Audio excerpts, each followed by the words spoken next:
இன்றைக்கி கிட்ஸுக்கு ரொம்ப பிடிச்ச கலர்ஃபுல்லான ஒரு பார்பி சட்னி தான் பார்க்க போகிறோம். இது பீட்ரூட் வச்சு பண்ணுறது. அது செய்கிறதுக்கு ஒரு கடாயில் 1 டேபிள் ஸ்பூன் எண்ணெய், 2 பச்சை மிளகா, ஒரு சின்ன துண்டு இஞ்சி, ஒரு பெரிய வெங்காயம் கலர் மாறணும்னு அவசியம் இல்லை, லைட்டாக சாட்டே பண்ணி எடுத்துக்கோங்க. இன்றைக்கி நான் 1/4 பீட்ரூட் சேர்த்துருக்கேன். பீட்ரூட் கொஞ்சம் க்ரன்ச்சி ஆகிற அளவுக்கு ஒரு நிமிஷத்துக்கு எண்ணெயிலே வதக்கிட்டு தேவையான அளவு உப்பு, கொஞ்சமாக தண்ணி சேர்த்து ஒரு 2 நிமிஷத்துக்கு வேக விடுங்க.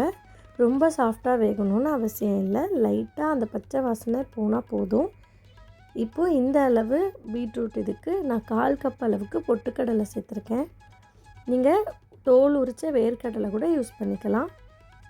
இப்போ அடுப்பை ஆஃப் பண்ணிவிட்டு தேங்காய் சேர்த்துக்கோங்க. நீங்கள் லஞ்சுக்கு பேக் பண்ணி எடுத்துகிட்டு போகிறீங்கன்னா தேங்காவை அவாய்ட் பண்ணிவிட்டு கொஞ்சமாக புளி சேர்த்துக்கோங்க. இப்போது நல்லா பெரட்டி விட்டுட்டு ஆற வச்சுட்டு மிக்ஸி ஜாரில் அரைச்சிக்கணும். இந்த சட்னி கொரகொரப்பாக அரைக்கிறத விட ரொம்ப ஃபைன் பேஸ்ட்டாக அரைச்சா நல்லாயிருக்கும் டேஸ்ட்டு.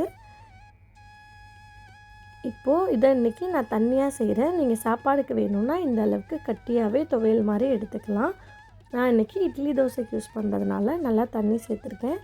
இதுக்கு ஒரு பேசிக்கான தாளிப்பு, எண்ணெய் ஊற்றி கடுகு பொரிஞ்சதுக்கப்புறமா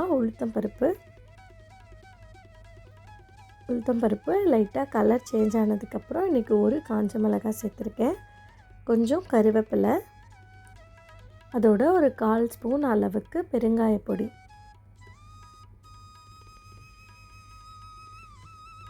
இதை தாளித்து கொட்டிட்டா சட்னி ரெடி ஆகிடும். கண்டிப்பாக ட்ரை பண்ணி பாருங்கள். இது இட்லி, தோசை, சாதம் எல்லாத்துக்குமே ரொம்ப நல்லாயிருக்கும்.